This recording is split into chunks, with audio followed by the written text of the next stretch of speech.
Like I wanted to turn on a campaign, it have like a 5x ROI, and I can scale the crap out of it to thousands of dollars. The ads just totally bombed. That's really what the difference is between people who are trying to get to 10K a month and people who are doing 10K plus. Luckily, we didn't lose our shirts on that because we very easily could have. Yeah, I just had this perspective that it was a rich niche. Biggest problem, I think, when you don't have a niche is you don't have a good, reliable way to get customers. I think you learn more through failure, is I guess what they say. I once heard, a smart man learns from other people's failures. We're back. Episode 3. Episode 3. Episode 3 of That Agency Show. That Agency Show. With the wonderful clickbaity title of Failed Attempts. Failed attempts. That was Failed Attempt 1.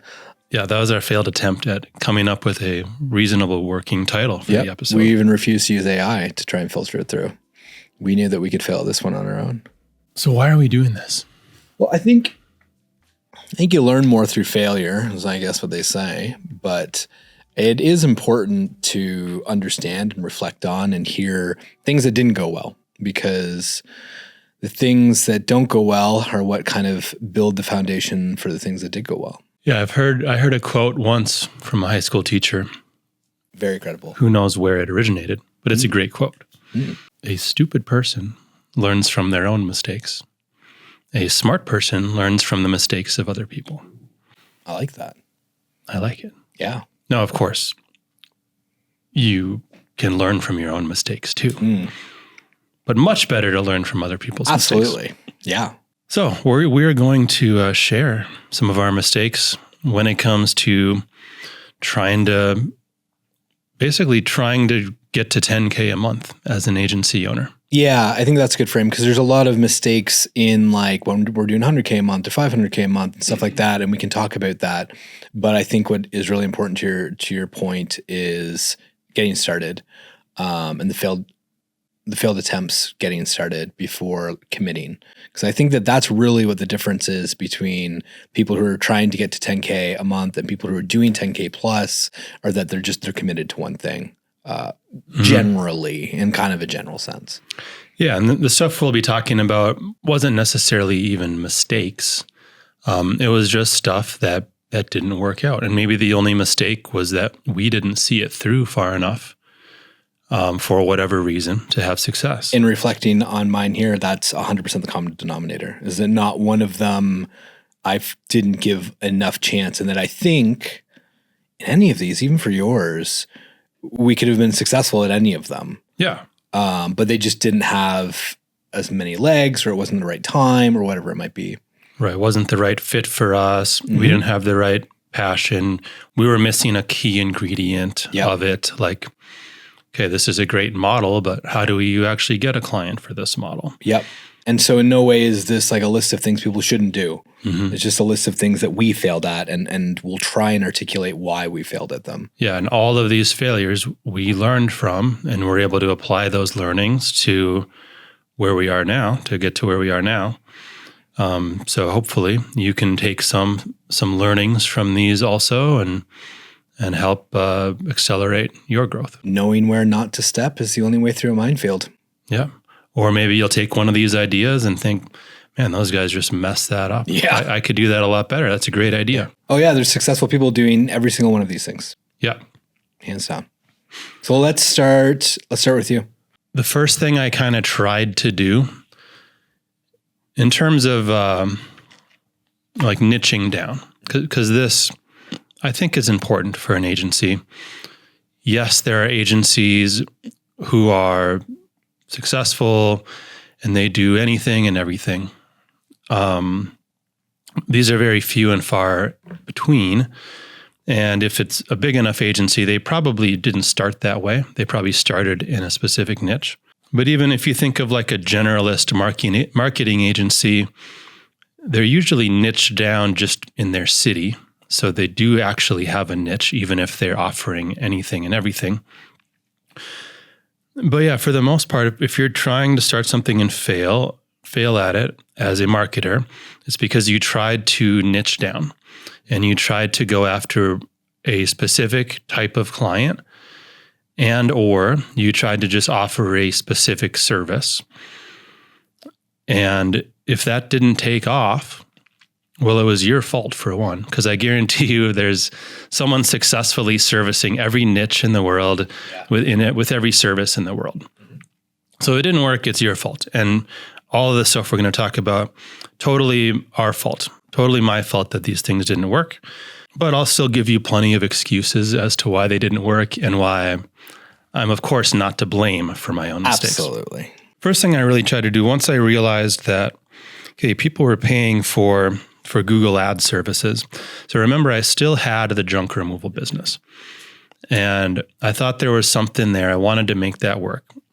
What I had done is, one of the podcasts I was listening to early on was called I Love Marketing, was the name of the podcast. So Joe Polish and Dean Jackson.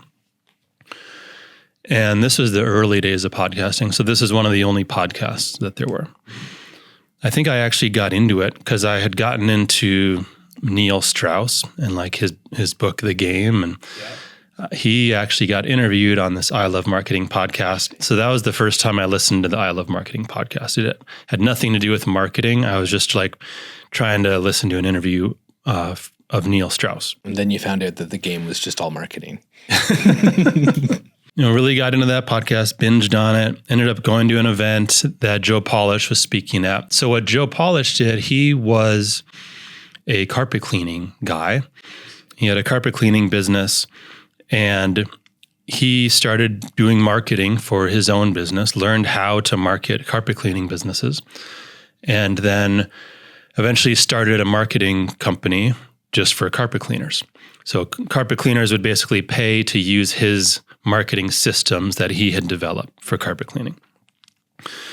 And then from there, he kind of used that as a launching pad to become this marketing expert and started a mastermind, one of the first $25,000 a year masterminds he started called Genius Network. So anyway, after seeing him speak, I decided I wanted to be the Joe Polish of junk removal. So I tried to kind of package up what I had done for my junk removal business. Because if you listen to the last couple episodes, you know that I was doing it all for junk removal. I didn't just start with Google Ads.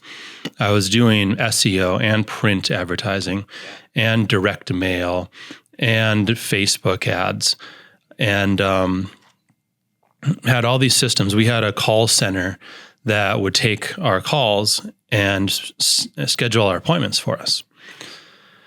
So we had all these kind of systems that were in place to run this junk removal business as efficiently as possible and to be able to get customers. So the first thing I tried was to kind of package all these things together and sell them to junk removal companies. So there are a couple things I did. One of the first things I did, interestingly enough, because now I'm doing pay per lead on a very large scale, was I was doing pay per call for junk removal companies. Interesting. So what I did is I would set up a website for them, and I had a template, which was the template I had used for my business's website, and it was literally an HTML template. Right. So before ClickFunnels. Yeah. So I would set up a website for a client. My only expense was the domain name for like $12 a year. I would go edit the template so that it showed their business name. It had a phone number on it, which was a tracking phone number. So it would record and track the calls. And then I was charging them per appointment. So anytime someone called from the website, called them, and then they scheduled an appointment, I would be listening to all these calls, and then I would charge them $30 per scheduled appointment. Okay, so as a junk removal company, that's pretty much the limit of what you could afford for that, because you're making a couple $100 per job. At least we were. Right. Once in a while, you'll have a bigger job. But there's just not a lot you can really pay to acquire a job, because you're also not acquiring a lifetime customer, really. Like you're lucky if you ever get a second job from the same customer. Right. So I'd set up this kind of way to set up these websites. I was in some Facebook groups for the foreclosure cleaning side of the business. And of course, they all were struggling with the same stuff we were, trying to run that business. And I started pointing out, hey, I'm doing junk removal now, and homeowners are just paying me to remove junk from their house. So a couple people started to ask me about that. Like, how are you doing this? How can I get these customers? And that's kind of where it took off. I said, well, I could set up a website for you and you could just pay me for every appointment that gets booked. And I think really I got maybe 3 people on board for this service, and probably one of them ever paid me for it. And, he was getting a handful of calls per month from his website, because at that point it was only SEO.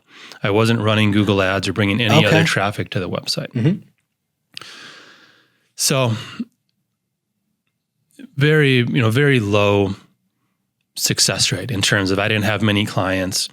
Clients I had, it was worth it to them because they're only paying me per call, but I obviously wasn't really making any money on it. Yeah. So then I was thinking, well, how do I make more money on this? Well, what if I turn this into just like the entire marketing package they would need?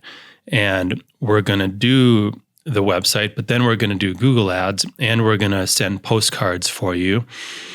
And you can use our call center, and we'll design all your print ads, and like everything that you will need to get clients for junk removal, we will do this for you. Yeah. And I think the business was called Junk Removal Systems.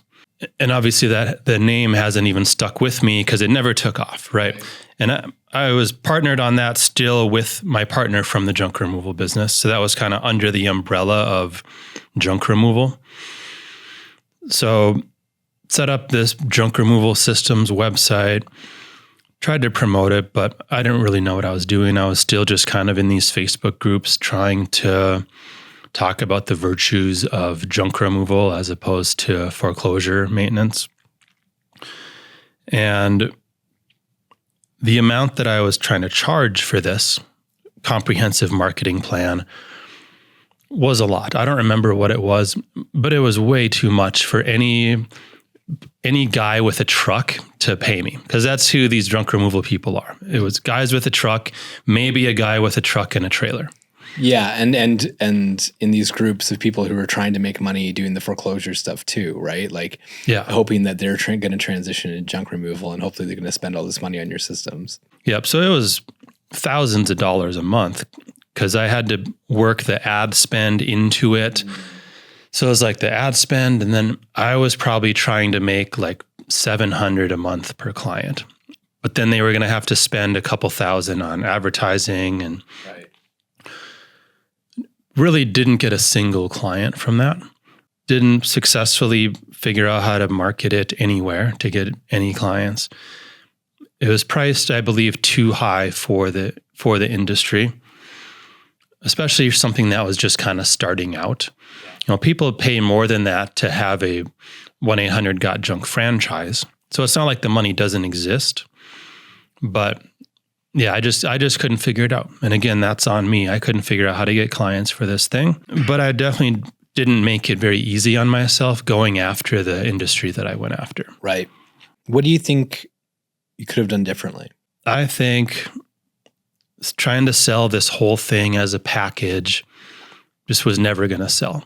One thing I could have done is made an info product out of it. Yeah. So I could have actually packaged all this information as a course. Probably couldn't have sold it for more than a few $100s. Maybe that's a limiting belief, but maybe that's probably all I could have sold it for. Yeah. $1,000 at the most.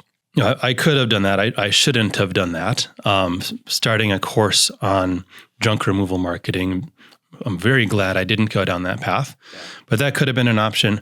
Another option could have just been managing Google ads, just really focusing on Google ads for junk removal businesses, Or another one would potentially be the websites and getting them to pay me monthly for the website rather than pay per call.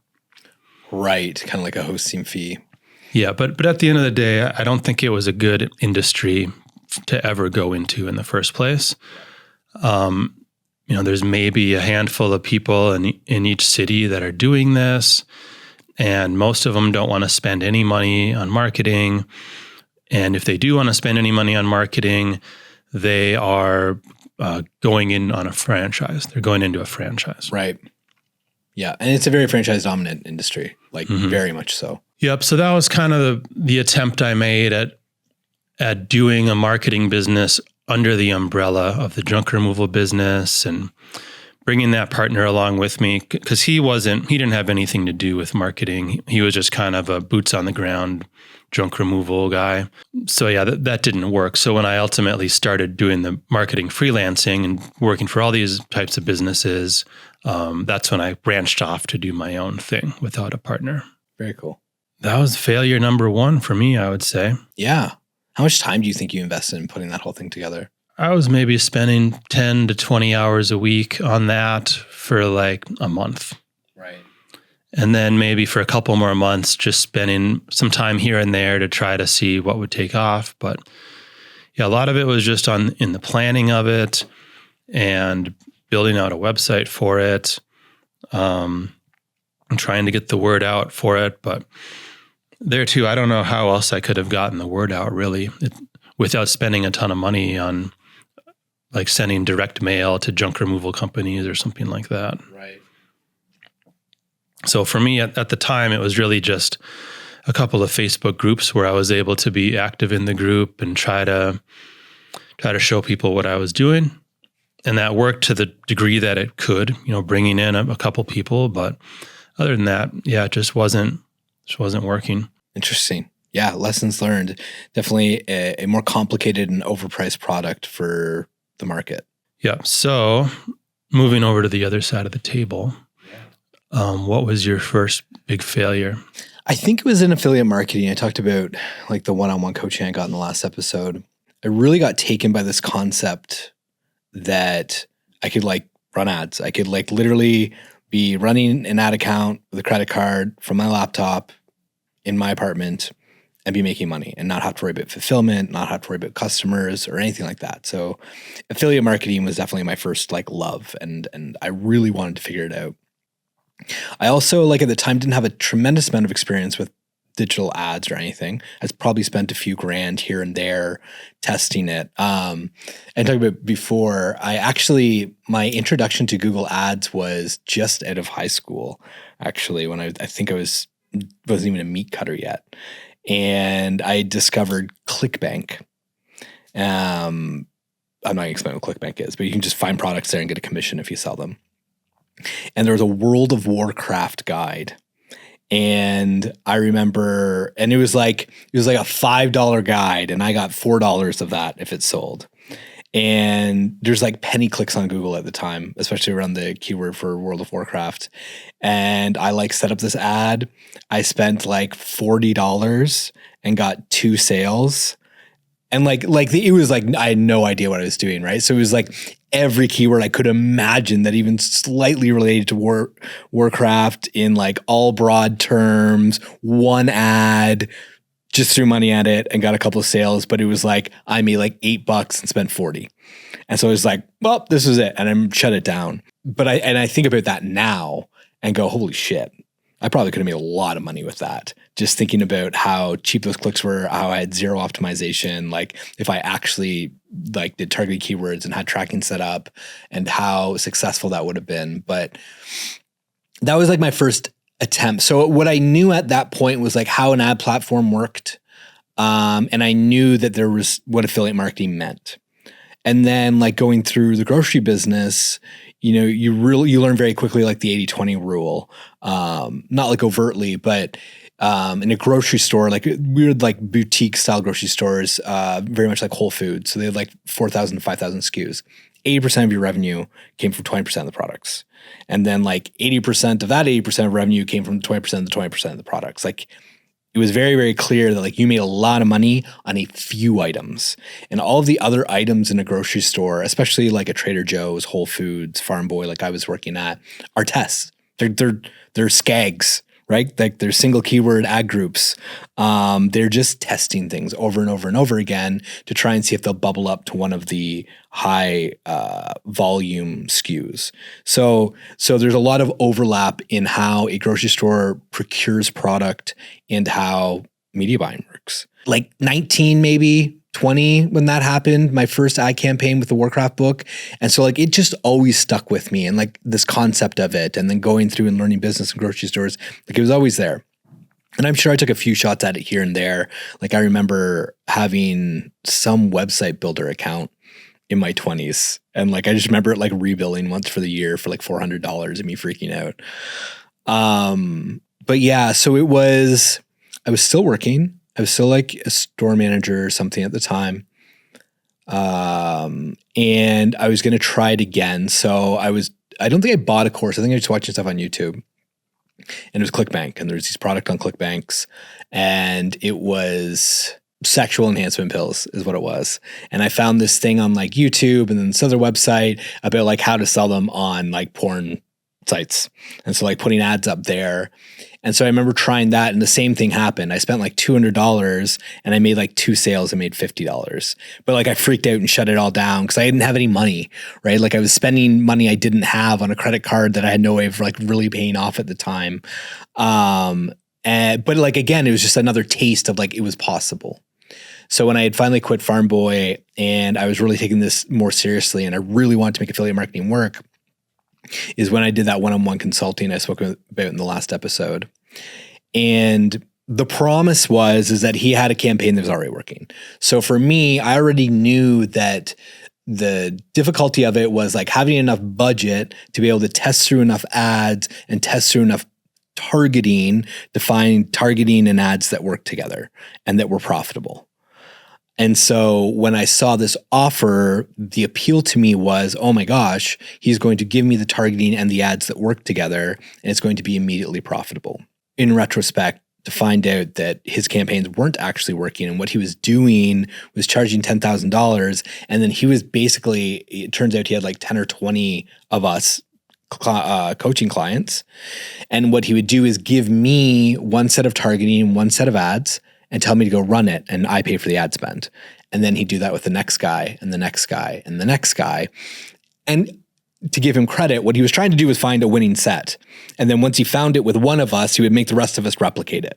And like that would happen once in a while. He'd just be like, oh, like you get the text to like change your ad and change the targeting and stuff like that. So because it really wasn't a system, and because he was like desperately trying to figure something out, and he was being quite desperate, and after actually reading the article that was written about him for scamming people, he said like he spoke to the news station, and he told them that like he did for years run very profitably, hundreds of thousands of dollars a month in auto insurance ads, but like it all went to shit. Like it just fell apart and didn't work for him. And then he was scrambling to make it work. So you could tell that that's what he was doing. And so anyways, yeah, I lost like $10,000 with the consulting with him, and then thousands of dollars in ad spend. I think like $6,000 if I want to say total. It didn't work, right? The campaigns didn't work. But as I think about it and look back on it, like what he was doing is what every media buyer does. He was just trying to like crowdfund it essentially, because there's a lot of very successful affiliate campaigns in this world. I met somebody through AdLeg actually years later who makes hundreds of thousands of dollars a month running ClickBank ads with YouTube videos. It's smaller margins than you'll ever believe, but as I reflect on it, it's like, yeah, it's something I failed at, but it's not something that I had to have failed at. Like I could have made that work if I had enough money and time and discipline. I do think that could have been viable. I don't know if you can make a business out of it. I think to a degree, affiliate marketing is basically an agency. It's a much different client relationship. Right. You're working essentially for clients who will let anybody work for them. But if you are able to bring that client customers, or you're able to get them sales, they will pay you, just like any other agency client relationship. Right. So I think a lot of people who are running agencies, doing freelancing, look at affiliate marketing as a potential way to make some money or to supplement what they're doing. Yeah. And it's just a natural thing. It's just kind of a natural thing for a marketer to at least be aware of. So yeah, I think that's a good story of just, you can think that you're learning the right thing from the right person. Yeah. Maybe you're not. Or I think the other side of it, when you're talking about starting these ad campaigns and then stopping them too soon, is probably the biggest lesson there. Because those sound like things that could have taken off with a little optimization. Yeah. And like, that's all we do now, right? Like, we're joking, like last week wasn't a great week for us in media buying, just in terms of return. But like, at this point, we're so seasoned that it was just like, whatever. Like, it was a week. We launched a bunch of new creatives and stuff on Mondays, and already this week's been great. And we know how to season those, and we know what to expect. And I think that was a problem back then, to your point, that the learning lesson was not letting anything mature. I was genuinely just hoping for something to be a home run. Like, I wanted to turn on a campaign, it have like a 5x ROI, and I can scale the crap out of it to thousands of dollars. And in my mind, that was the expectation that I shouldn't have had. If I had an expectation of like being slow and methodical and trying to break even, and then ramp up from there, I think I could have been quite successful doing it. We actually have been successful with that model too. Much later, once we had some money to spend and once we had a lot more experience, we have for a few years promoted a big launch that Tony Robbins and Dean Graziosi do. A lot of bigger name people, bigger marketers, business people. If they're launching a big product, they need to get a lot of affiliates behind it. Yes. Sometimes, if you're Alex Hormozi launching your book, you aren't really paying your affiliates money. You're letting them win some time with him, I think, is kind of how he got so many affiliates. Other people like Tony Robbins, Dean Graziosi, they've done these big launches, and they pay affiliates quite a big percentage of that, because they're trying to do such a bigger launch than you could ever do on your own, to your own list or with your own ads. You just could never do a launch that big on your own. So they bring in affiliates, and just to talk about the other side of affiliate marketing when it can work, we've promoted that launch. We've taken the ads they've given us, basically, ran those ads on YouTube and Facebook, and just ran those ads directly to our affiliate page for people to sign up for their webinar. And yeah, like the first year, I think I don't remember if I brought you into it the first year or not. I think I was just kind of testing it. I think you told me about it. I don't think I was very involved though. If you had just started to work for me. So maybe I had you set up some campaigns or something, or just look at them. But yeah, so that was kind of my first kind of try at affiliate marketing, and it turned out to work. I think I spent like $10,000, which was a good amount at the time, but I could see opt-ins were coming in. I could see people were signing up for this webinar. And then they did the webinar, and then I could see all these sales coming in, and it was just this big relief. It was like, wow, that really worked. They also gave projections as to like what their close rate would be. So like you knew ahead of time, you had an idea of what like revenue per lead would have been. So you knew kind of what to target for cost per lead. Yeah, but by then I had been running campaigns for other like info product stuff. So I kind of knew how the numbers were going to lie. So once I spent a few hundred and can see the cost per lead, that's why I ended up spending $10K. And it worked. It came out ahead on that. Didn't even like double my money, but came out ahead because they were paying half of what they were bringing in. So they were making most of the money, obviously. I was able to make a little bit by just getting half of the sales that came in. That was fun. It was also fun just because I had been following Tony Robbins for so long and liked to get involved with what he was doing. So then it came around again the next year, and that's when I brought you in, and we decided to like go all in on this. Went crazy. It was like a 2-week launch. We spent over $100,000 on ads in these couple of weeks. Definitely the most either one of us had spent on a single campaign for ourselves. Clients we were spending a lot of money for at the time. I don't remember if that was the first year they did like the 5-day challenge, I don't think so. I think it was still just one webinar they were doing. So all of our 100 grand that we had invested to get all of these opt-ins, we're relying on them to do one live webinar and to make all these sales of their coaching product on this live webinar.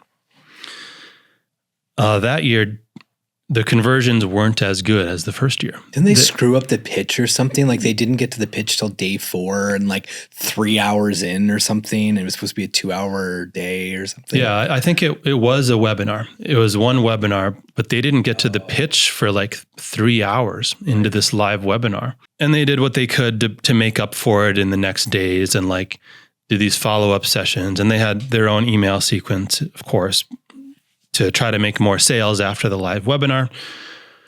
Luckily, we didn't lose our shirts on that because we very easily could have. Yeah.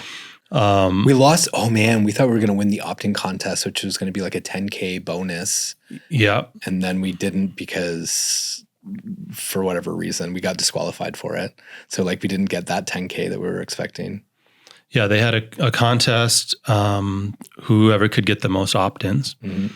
And we thought, great. We, because of how well we were getting opt-ins, we were basically just running ads worldwide, knowing very well that, targeting like Pakistan or India or whatever, yeah, we could get opt-ins, but a very small percentage of those people would be buying this $1,000 product at the end. Yeah. But what we could see is they actually were buying the upsell. So they'd opt in, buy the upsell. Mm-hmm. Again, a very smaller percentage than we're buying the upsell in the United States. But it was enough, and we were getting opt-ins for so cheap. We were getting opt-ins for like 5 cents or something, 10 cents in some of these countries. So we just let it run. We're like, this looks great. We were on the leaderboard for opt-ins, like way at the top, like way more opt-ins than anybody. On the landing page, it was even like 150 people from 150 countries are joining. And so we're like, yeah, okay, 150 countries, let's go. Yep. So at the end of the contest, they decided, you guys are disqualified because we were looking at some of the countries that your opt-ins were from. We're only going to count the ones from tier 1 countries. Yeah. So essentially they disqualified us because the other people were all like major influencers. Yep. Because that's mostly who was promoting this launch was like, major well-known names. And they didn't want anybody looking at us and saying, who are these guys with all these opt-ins? We're just guys running ads, and they were catering, and rightfully so, to people who had like the huge email lists and the huge Instagram followers and people who were like promoting organically because they wanted to keep these people happy and promoting them year after year. So that was disappointing. I understand why they did it. I'm not mad about it. But it was disappointing because we were kind of counting on that extra 10K. Actually, I think it was 15K for the winner of the opt-in contest. They demoted us to 3rd place, I think. They didn't fully take us off. Yeah, it was just down. Yeah, they knocked us down to 3rd place. So then it was like $3,000 or something. But yeah, we were kind of counting on that to help make some of our money back because, we made our 100K back. And then we made just a little bit more. Yeah. Like we really didn't make much. And it took months to get paid because a lot of it was on payment plans that still had to come in. So again, it was fun. It wasn't like this huge thing that we were able to retire on or to like start doing full time. It was just kind of this thing that we did as it came up. But it's an important story. It's off topic for this episode, but I think it's fun to get into. And I want to keep elaborating on this just for a second. From that, we did win an opportunity to go to mastermind.com and mastermind with Dean and some people. And we'll talk about that in the next episode. But what also happened was because your name was the registered name as the affiliate and you were leaderboarding and had been, so we did 3 years or something in a row. And then I was talking before, we were at this large event with 3,000 people end of last year, beginning of this year. I was on stage and you and our COO was like behind us, like in a DJ booth. And then you got approached coming off stage by what was Dean's COO? His affiliate manager maybe, or I don't know, he must have been a little more than that because he had come to this event because Dean was speaking at this event too. So it was so interesting that he recognized you.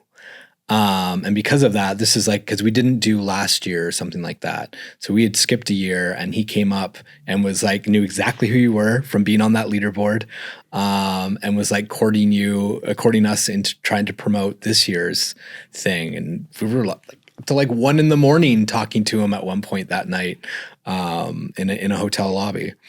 Yeah, like the fact that we've done that launch and been on the leaderboard and been out to Dean's office, we've met a lot of people and made a lot of connections out of that. Yeah. So even though there hasn't really been a monetary gain from that, and we haven't been able to turn that into a business or anything, quite a lot has come out of that. Yeah. But ultimately, I think we did it a third year. We were a lot more conservative because it just hadn't gone that well the second year. The third year, I think we might have broken even. Like we kind of lost steam on it. So that's why we didn't do it, and that's why he found me at that other event and tried to get us to do it again this year, which we looked at. And again, like the numbers have just changed so much in the last 6-7 years on YouTube, on Facebook, like what it takes to get an opt-in for something like that. And there's just so many more programs like that. People have more choices to go to a webinar or buy a course and this stuff. So for us anyway, as affiliates without an audience, affiliates that have to run ads to get people to sign up for stuff, the numbers just stopped working for us. Yep. But it was good. Like getting in the rooms was the point. Now, not luckily, but we've gotten to a point where, we don't necessarily need to win an affiliate contest to get into those rooms, which is really the biggest thing. We can pay to get in those rooms or whatever it might be. And so an interesting failure turned good in regards to affiliate marketing and how that's all turned out. By all means, don't let us talk you out of affiliate marketing. Yeah. It'd probably be pretty hard to just have a business that just does that. Yeah. But, you never know. Absolutely. So let's kick it back to you. Yep. So another thing that I tried and failed at was niching down to do Google ads for lawyers. Mm-hmm. So when I was just running the general Google ad stuff, taking any client who would hire me, I always knew, and I saw other people who were doing Google ads for specific industries. They were in my Facebook group, and they were like doing way better than I was doing. One guy was doing Google ads for limo companies, and he had like 90 clients. And someone else was doing Google ads and Facebook ads for pressure washing companies. Another friend of mine was doing Google ads for lawyers, for like injury lawyers. Another guy was doing Google ads for roofing companies, right? So all these people who I knew were serving a specific niche, they all seemed to be doing better than I was. Mm-hmm.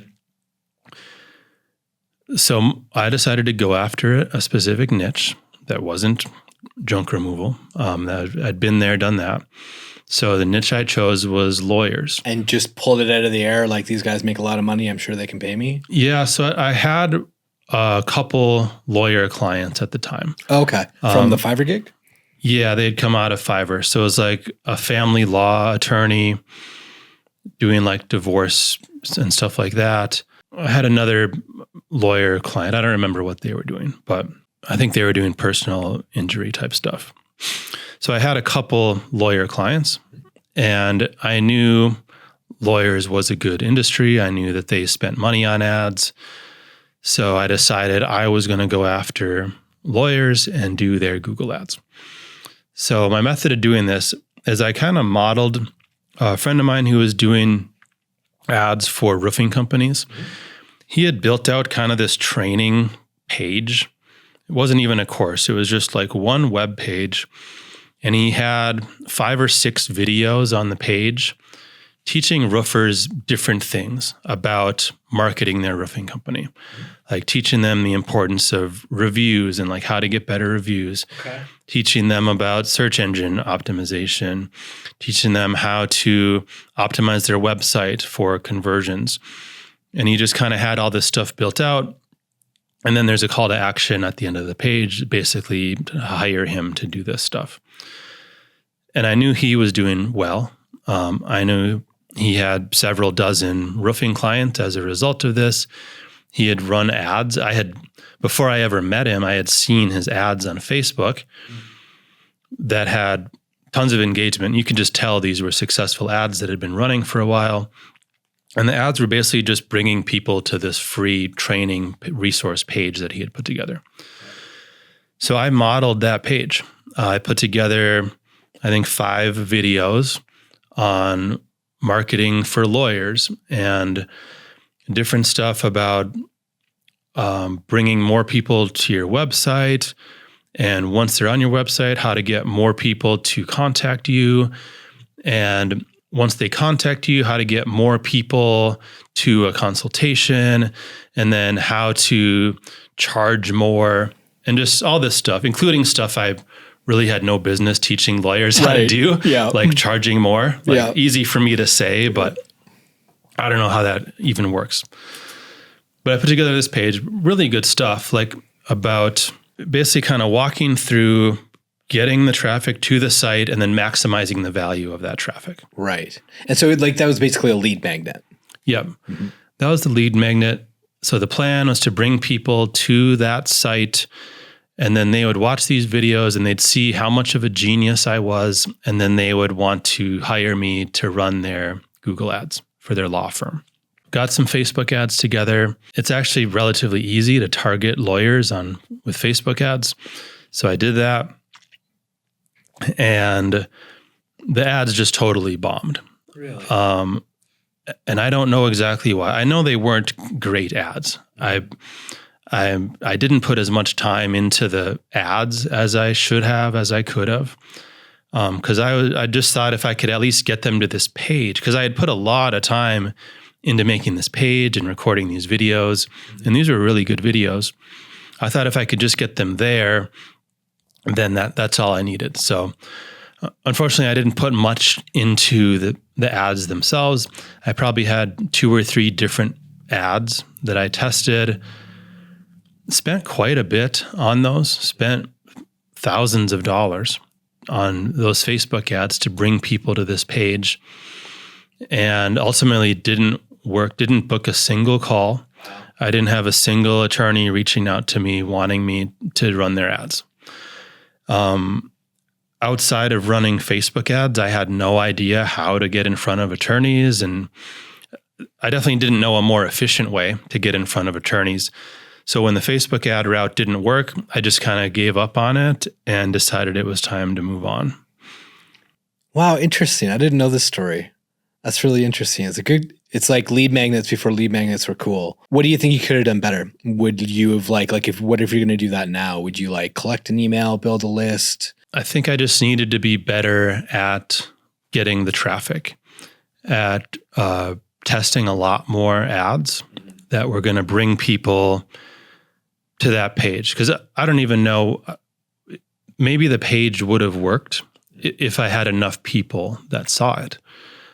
I didn't even get that far to know whether or not that lead magnet was going to work, because I just couldn't get the traffic to the page was really my problem. Nobody cared what I was going to show them about how to make more money with their law firm. Right. If I were to do it again, if that was my only option, if I had to do that again, I'd get the traffic figured out by just testing a lot more ads. Yeah. I would have looked at other traffic sources like newsletters. There's a lot of newsletters for attorneys, that type of thing. Could have gone after that and just spent more time building myself up as an authority in legal marketing, because I did have the experience. I was running campaigns for a couple of these attorneys.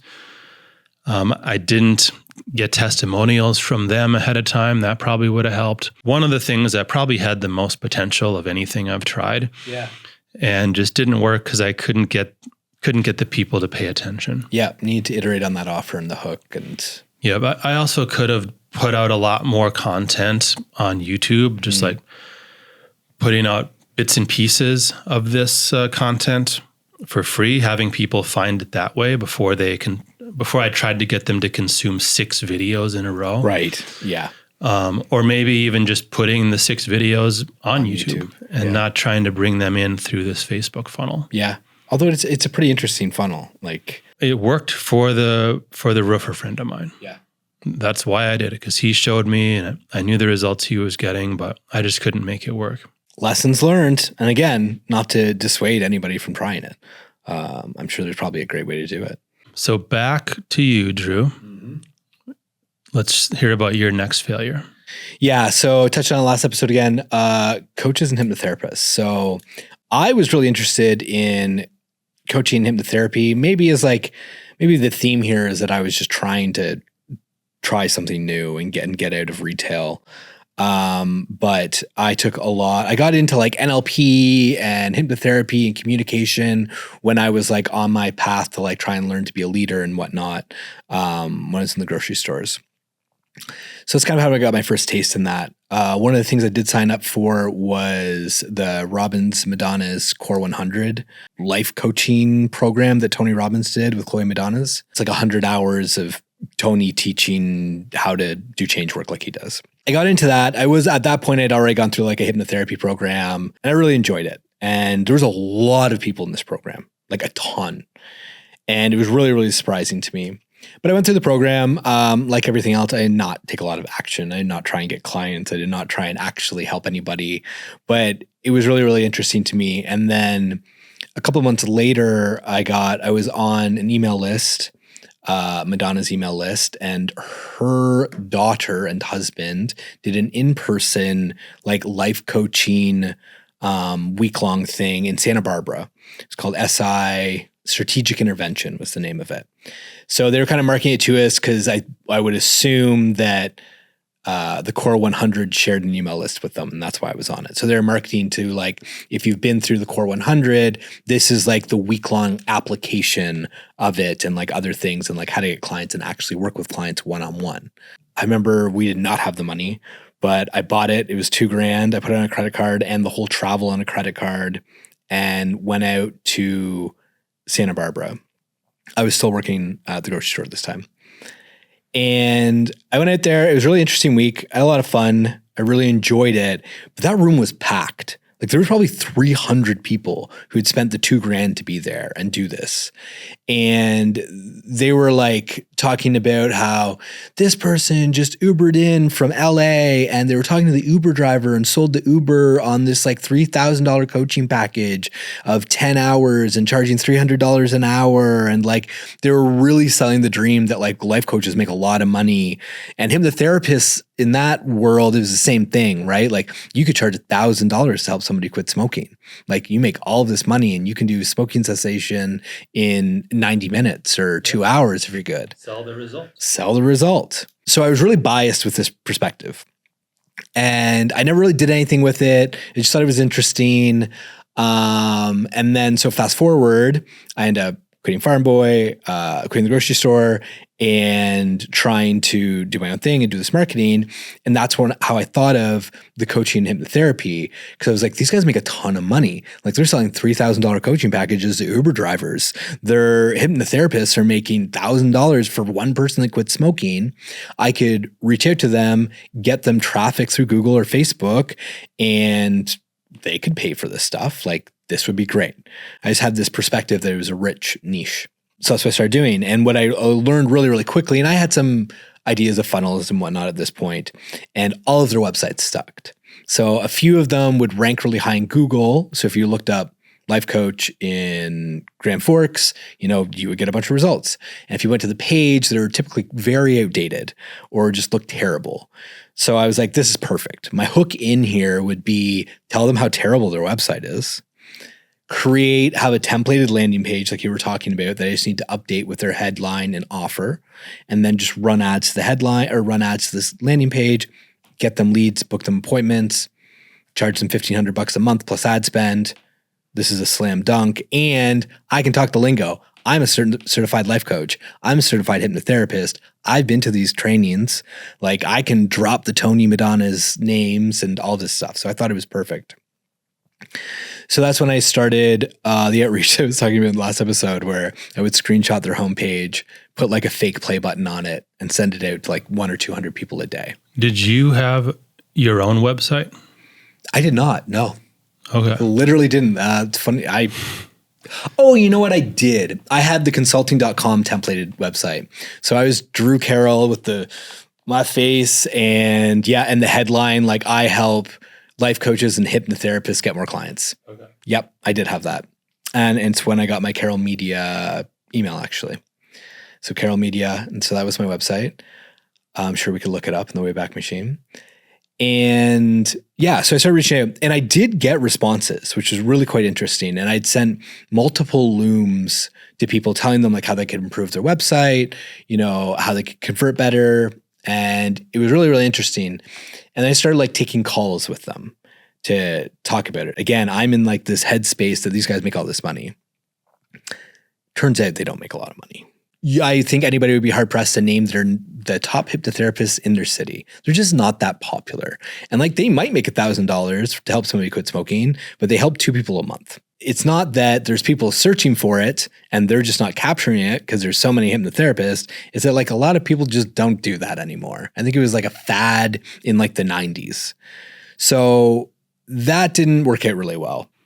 Do you know how many calls did you have? Oh, 15 or 20 in the first month.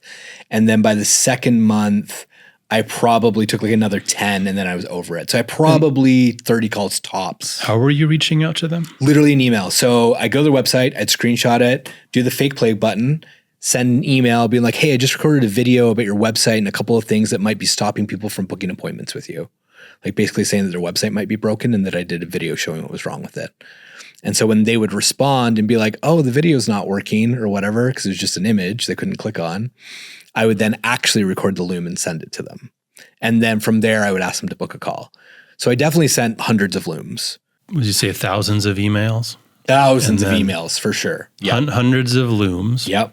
And 30 calls. 30 tops. some calls. Yeah. So by most measure, like that was a pretty successful campaign to get that many people on the phone. My outreach was good. I think it was the first thing that I did consistently long enough to get results.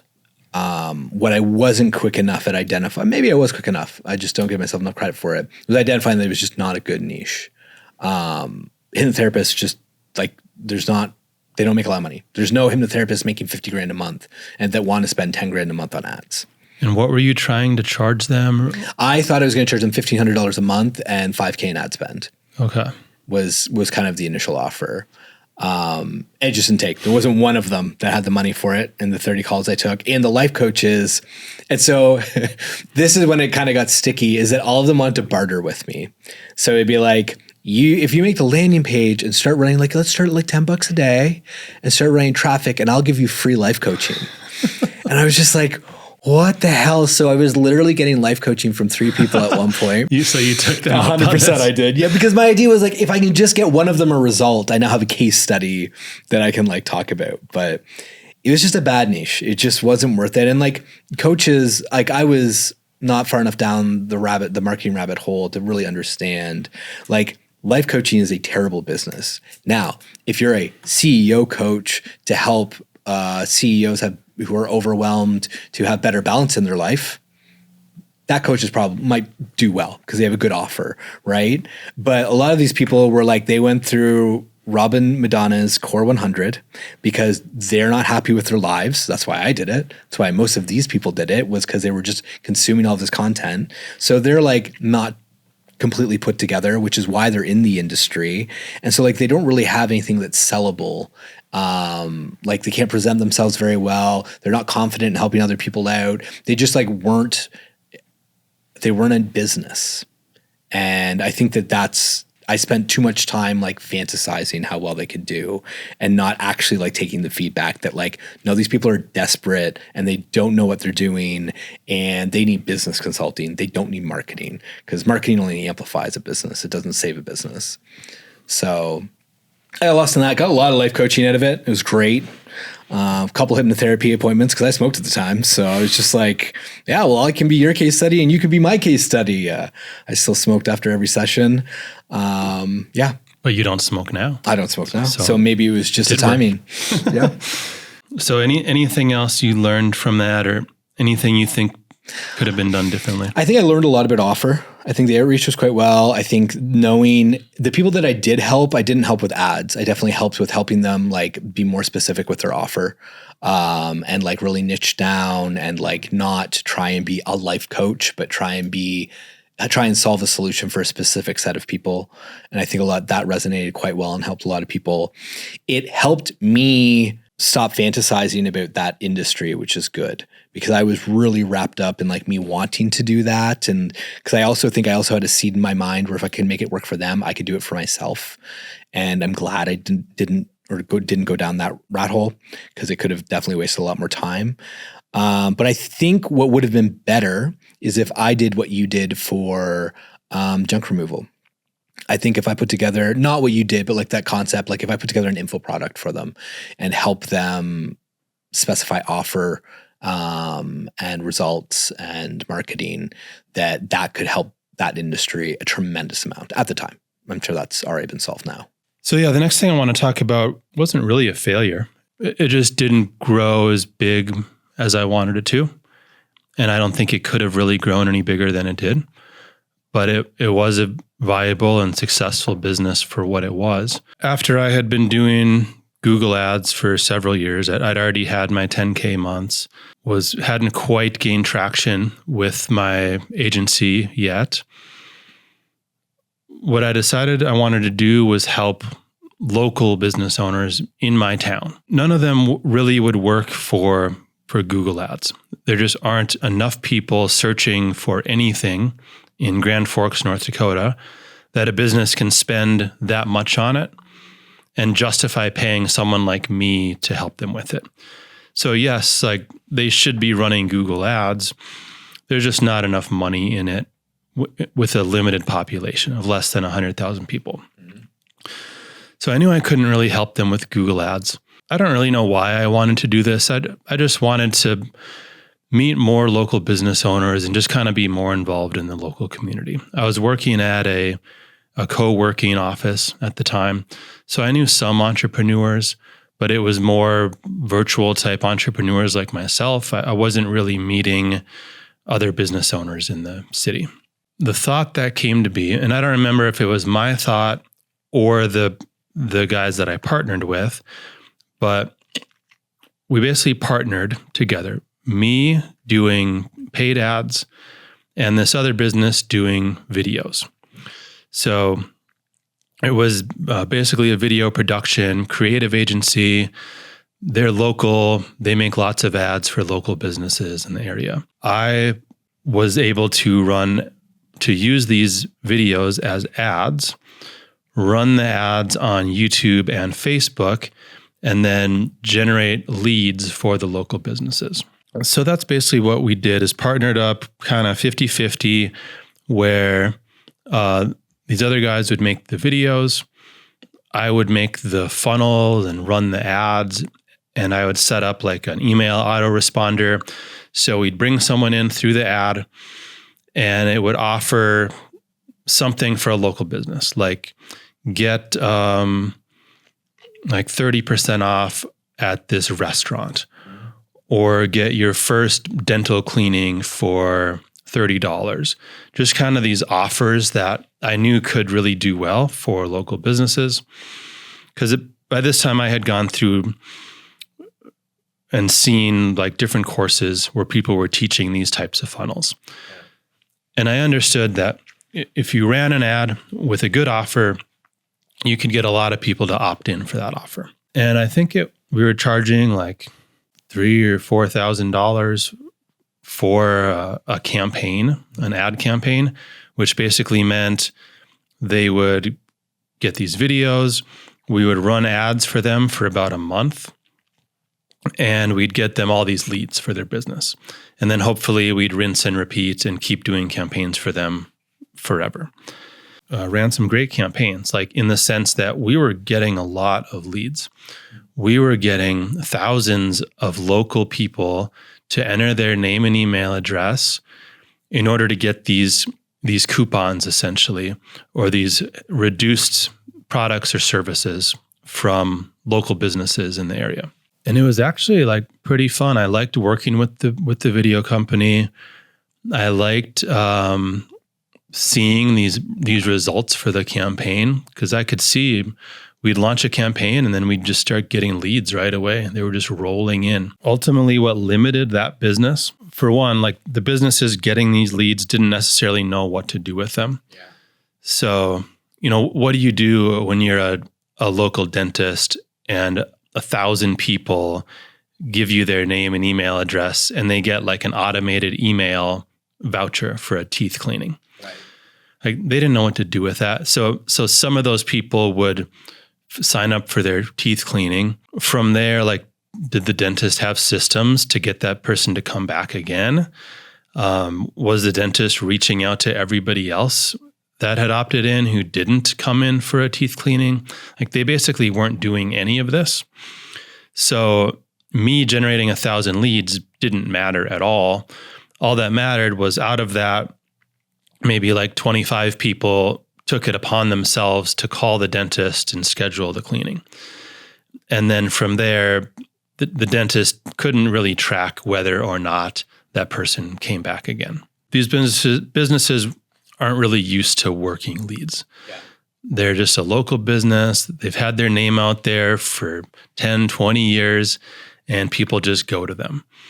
And they don't have the capacity to take in an extra couple hundred people this month, or the knowledge of really how to do that, or what to do with that. What a lead is, right? Like you have a local business who's like all been referral for 10 years, and then you give them a list of 100 names, and the first 3 people they call tell them to go take a hike, and they didn't fill out a form, or they don't care, or whatever. And then their perspective is like, these are all junk spammy leads.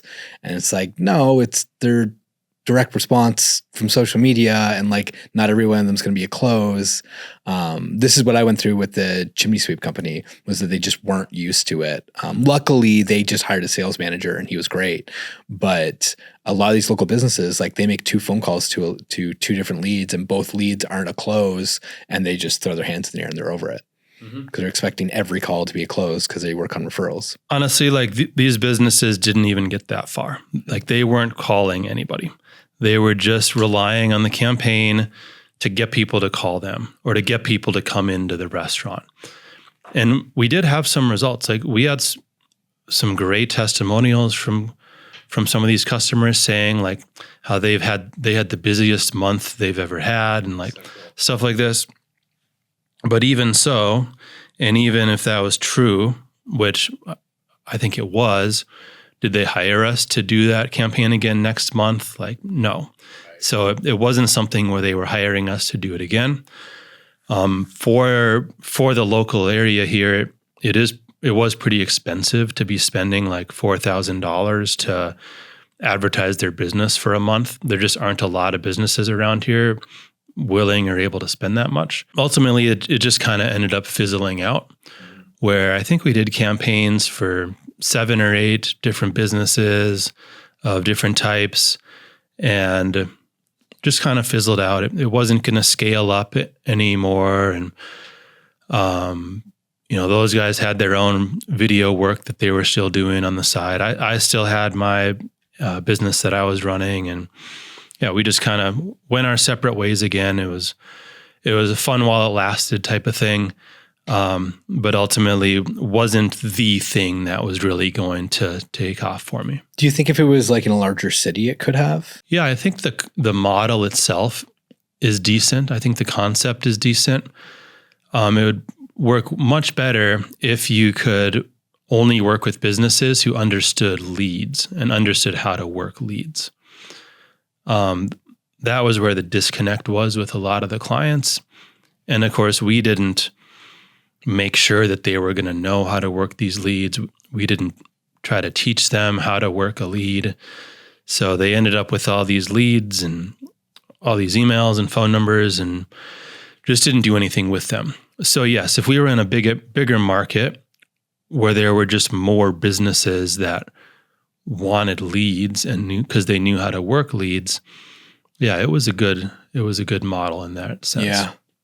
Interesting. Yeah, it sounds really great. Like it sounds like, I think that the idea of fresh content and video like that locally done and by a professional company is just so cool. And I don't think there's enough of it out there for sure, but making it feasible and affordable and all of that is the hard part. And like, what do you do with the results and having a system? Yeah, the videos were awesome. Like they'd go out to these businesses and film a video on location, but because the video was just for a specific offer, and it was like, here's the offer, it expires at the end of the month. So the video just had a short lifespan, whereas most local businesses, if they're getting a good video like that made, they want it to live on forever. They want to put it on their website and be able to show that off forever, and not just have it work for 1 month and then have to get another video. Yeah. Didn't Yelp like sell like $3,000 videos for local businesses, and they took like the Google Maps imaging and stuff like, and their logos, and like basically made slideshows for them? I think it was like a whole scheme at one point. I haven't heard that, but I can believe it. Yeah.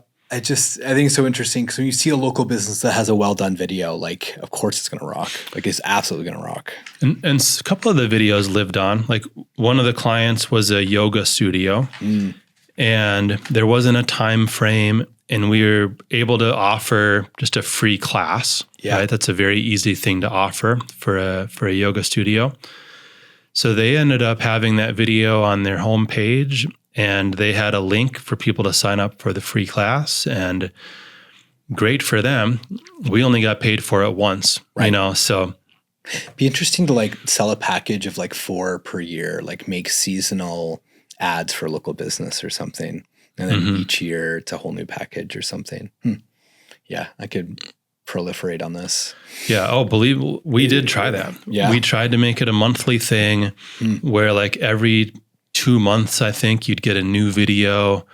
I don't remember the details, but it just didn't work. Yeah. Nobody really wanted more than one video. Yeah. Even after saying how they've never had this much business. Right. They just don't connect the dots somehow. Yeah. Or they think like, okay, I did this and now I don't need to do it again. Probably for the best. That was a very labor intensive business, needing to, I didn't produce the videos, but obviously the people producing those, that's very time intensive. And then for my part, setting up the funnels and the emails and the ad campaigns was pretty time intensive on my part, especially since you had to redo it for every campaign. It wasn't just a set it up and manage it type of thing. It was like set it up and then set it up again and then set up a different one type thing.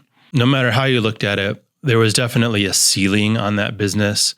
And we probably came pretty close to hitting that ceiling just with the 7 or 8 clients that we had. Yeah. So great offer, limited market. I remember when you got your first 2CC, 2 Comma Club award, and we got... What is a 2 Comma Club award? 2 Comma Club award is when you make your first $1 million with ClickFunnels in a single funnel. And how much net do you make when you make your first $1 million? Doesn't matter. Doesn't matter. If it costs you 1.5 to make one, it's fine. Wasn't your case, but we certainly make that joke all the time that it's pretty easy to make $1 million. The real question is how much did it cost to make that $1 million? So ClickFunnels software gives out an award for people who use their software and generate $1 million with it. And then once you get the pleasure of applying for that award and paying for it, they then give you the opportunity to join their inner circle, their mastermind. And I remember you did that and pulled the trigger, and we went to an event. It's really cool. I think it was the second one that we went to, and I met somebody who was there. And she was quite successful. She was selling a program to realtors, and she was basically doing a virtual 3-day event every single month. And she was doing $1 million a month, which at the time was like insane to me and everybody else in the room. Maybe that's why we do $1 million a month. Maybe it's all credit to her. She planted the seed. Anyways, she at that event, that Inner Circle event in Boise, was mentioning that she was having an event the next week in Vegas where it was like a 3-day thing. And she was going to teach everybody the method that she was using to make the $1 million a month by doing this thing, which was interesting because everybody in that room was like learning webinar funnels from Russell and Linchpin, I think was a hot take at the time. So at the time we were in AdLeg and I was like, well, crap, I am just going to go out there. I'm going to go to Vegas. I'm going to go to this event. I'm going to see her do her thing because it's going to be full of people who are trying to do $1 million a month with a funnel. And we could be the YouTube ad agency that runs the ads for these people. So I just thought it was just an unbelievable opportunity. So I like signed up right then and there with her and was like, yep, I will be next week. I'll be in Vegas with you. So I went to Vegas. It was at Lightspeed VT. So, which was very interesting. I got to meet, Bradley, which was cool. And it was cool. So there was a room, there's probably like 30 or 50 people there. They all weren't like, I assumed everybody was going to already have been making hundreds of thousands of dollars a month with the program. And this was looking for their next level. It wasn't quite like that. So everybody there wasn't quite as seasoned as I assumed they were with their business. I think for AdLeg, we got a couple clients out of it, but it wasn't huge. But I did meet somebody who was there and it was really interesting to me. So he was a speaker. He speaks on about 100 stages a year. I remember his claim at the time is that he was on 235 flights the year before. So he's just kind of like this world traveler. He's a keynote speaker. That's what he does professionally. And he was there and he was like recording the whole thing for his team because he wanted to learn how to like not be on the road so much and he could do his presentation from home and sell their course that he had made. But he had not had any sales for his course because he didn't know how to sell the course.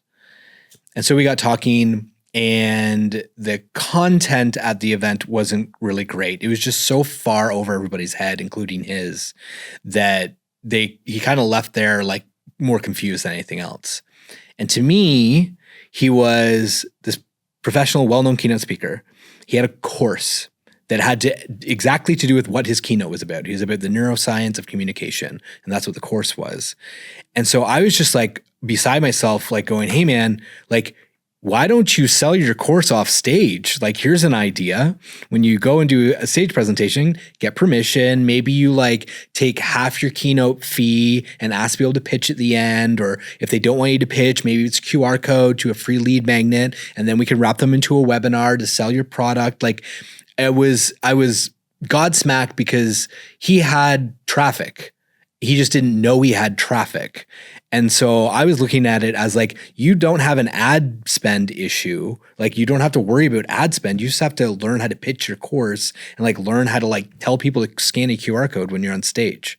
And so I thought that this was just such an easy thing to help him with. And so we like negotiate a deal where I'd help him do his first webinar. Oh, he had an email list of thousands of people that he'd done absolutely nothing with.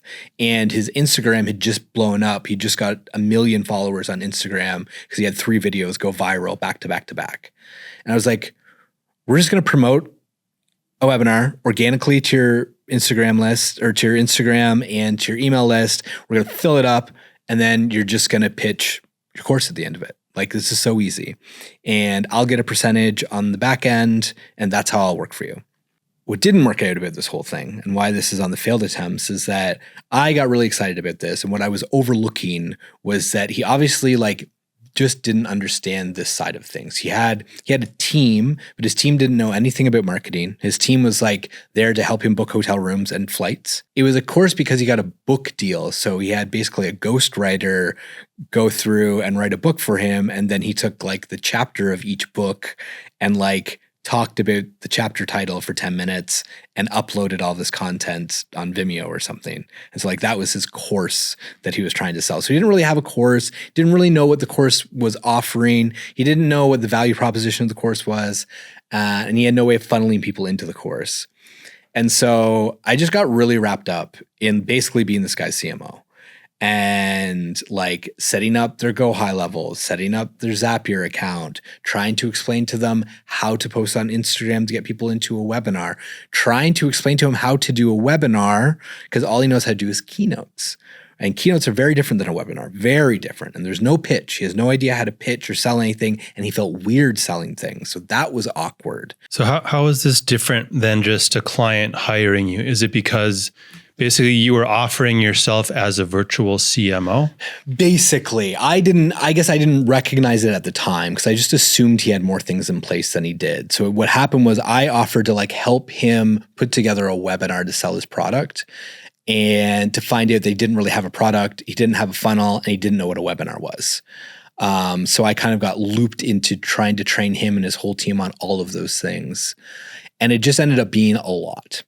And so when people talk about like niching down, I think what's good about niching down is that you know what your value proposition is and you know what results you can get for people and in what time frame. And so for me, I basically just like walked in offering to help him and having no idea how long it was going to take me to help him and how much work it was going to be, because I didn't specify a deliverable and we just weren't clear and there was no clarity on it. And so I just got wrapped into this huge project that didn't go great. He made a lot of money on his first webinar, but then there was all these other expenses and I couldn't get paid and we didn't have a contract. So I think the story of this was I overextended. We were doing something at AdLeg and we had a very specific service offering that we could have offered. Maybe not to him and he wasn't a right client, but I got really wrapped up in the possibility and how popular this guy was and saw all these number signs and just got carried away with basically over offering myself and doing way too much and putting all the expectation on me. And so it just kind of snowballed into this huge project and it just took up so much of my time and was so stressful. And I got paid very, very, very little by the end of it.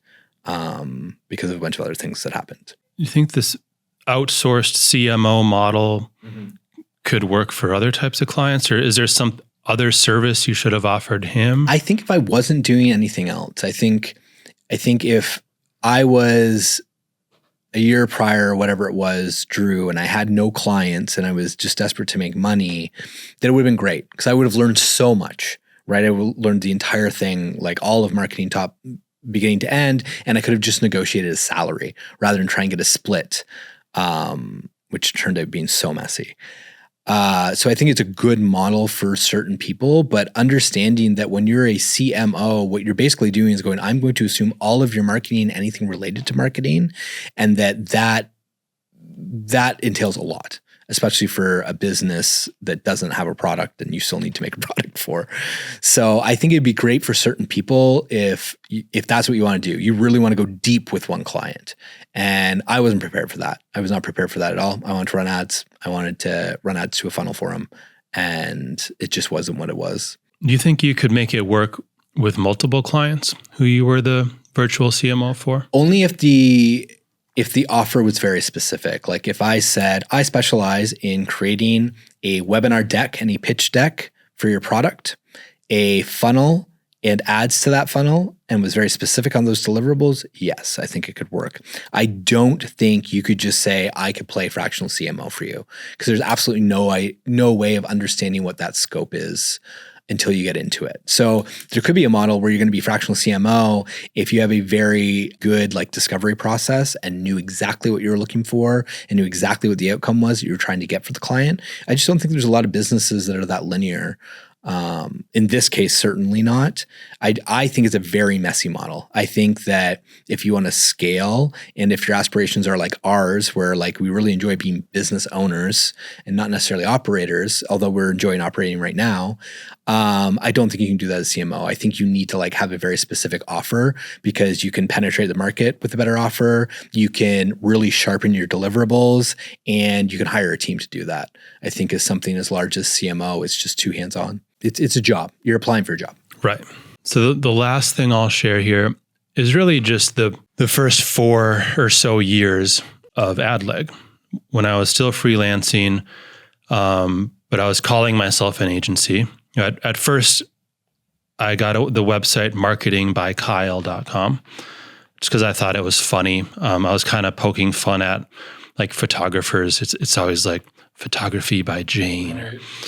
So I just thought it was funny marketing by Kyle. Very quickly, within 5 or 6 months, I changed that to AdLeg, a name I just came up with because it was a short collection of letters that most people would be able to pronounce and that had an available .com. You were just playing on Namecheap one day. Basically, yeah. So I came up with the name AdLeg, set up a website, adleg.com, and that was my quote unquote agency.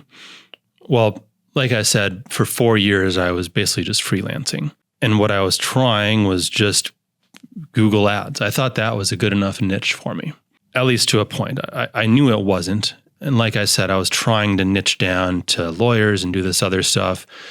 But I was at least hoping that Google Ads would be enough for me. But it just wasn't. Like, it was just too varied. The biggest problem, I think, when you do a niche is you don't have a good, reliable way to get customers. Because people aren't out there, not a lot of them anyway, they're not just out there looking for a Google Ads agency. They're looking for a marketing company for their specific business. They're looking for marketing for roofers or marketing for this or that. So by not having that, I basically wasn't telling anybody, hey, I can help you specifically, because I couldn't say that because I didn't have a specific industry. Mm-hmm. So yeah, I got some clients here and there and got enough to make it work. It just wasn't predictable at all. So that was really the failure there, I think, was not figuring out soon enough how to really niche down and how to choose a specific service and a specific industry to go after. That was a really tough 4 years trying to get some consistency in my business and really not having a way to do that. Not being able to run Facebook ads because I didn't have an industry I could target. Not being able to make great content because I didn't really have an industry to target. I was making content about Google Ads, but there weren't any business owners watching my content. Right. It was people like you. It was media buyers who were watching my content. So yes, I learned like a lot about Google Ads. I was really good with Google Ads. I could do Google Ads for all these different types of businesses. And that's how I was able to teach Google Ads. I made a course on Google Ads. But there weren't any business owners that wanted Google Ads. The business owners wanted to know how to get more customers. And that's what I wasn't able to teach them because all I could teach was Google Ads. So yeah, really like those first 4 years of AdLeg were a failure in terms of really starting an actual business, an actual agency. It wasn't until I niched down to do basically YouTube ads for course creators, and I was running YouTube ads to webinars and YouTube ads to other lead magnets. That's when I was really able to have an agency that gained some traction and took off. That's interesting. And how did you get there? How did you get to YouTube ads for course creators? Well, Drew, we better save that for the next episode. Oh yeah, I'm getting ahead of myself, aren't I? Yep. From the time I niched down and how that came about, how did I decide to do YouTube ads for course creators? We'll get into that. And then how I was able to really use that to grow from a $10K a month agency to a $100K a month agency within a few years. I was able to really grow that agency to what it became. Yeah, we'll get deep into that on the next episode. So that'll be kind of the first real success that we'll talk about. But yeah, this was fun. These are the failures. These were the things that most people aren't going to talk about. Yeah. If I ever go on another podcast, I'm not going to sit there and talk about my failures for an hour. Yep. But hopefully everyone listening found this valuable. Yeah, I really hope so, because I think a lot of people go through these situations as well, and they feel like they're failing, and maybe we do need to retitle this as to like the milestones or the stepping rocks, because everything in here is definitely quite valuable. Because without it, we certainly wouldn't be where we are now. The learning experiences. The learning experiences. And if you'd like more learning experiences, join our free group. Join our free group. That's right. Agency group. Speaking of the pitch. Thatagencygroup.com. Go to thatagencygroup.com. No, but seriously, come join us in that group. If you're just listening to this now and we haven't published any more episodes, it's probably a pretty small group at this point.